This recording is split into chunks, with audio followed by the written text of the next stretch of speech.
YCP అరాచక పాలనను అంతమొందించామని అది చాలని ఆయన చెప్పారు. టీడీపీ కార్యకర్తలు ఎవ్వరూ కక్షపూరిత దాడులకు దిగవద్దని కన్నా లక్ష్మీనారాయణ కోరారు. అందరూ సంయమనంతో ఉండాలని కోరారు.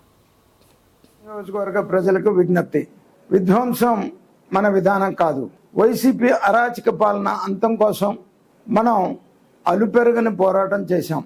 సత్తెనపల్లి ప్రజలకు, కూటమి నాయకులకు, కార్యకర్తలకు విజ్ఞప్తి. ఎవరు ఎటువంటి కక్ష సాధింపు చర్యలకు పాల్పడవద్దని, తెలుగుదేశం పార్టీ క్రమశిక్షణకు మారుపేరు కలిగినటువంటి పార్టీ అని, సత్తెనపల్లి అభివృద్ధి మీద, రేపటి తరం భవిష్యత్తు మీద దృష్టి పెడదాం. అందరం భుజం కలిపి పనిచేద్దాం. సత్తెనపల్లి నియోజకవర్గ ప్రజలకు విజ్ఞప్తి. విధ్వంసం మన విధానం కాదు. వైసీపీ అరాచక పాలన అంతం కోసం మనం అలుపెరగని పోరాటం చేశాం. సత్తెనపల్లి ప్రజలకు, కూటమి నాయకులకు, కార్యకర్తలకు విజ్ఞప్తి.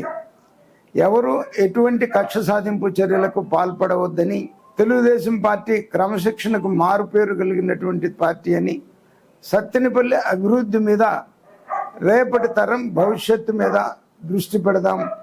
అందరం భుజం కలిపి పనిచేద్దాం.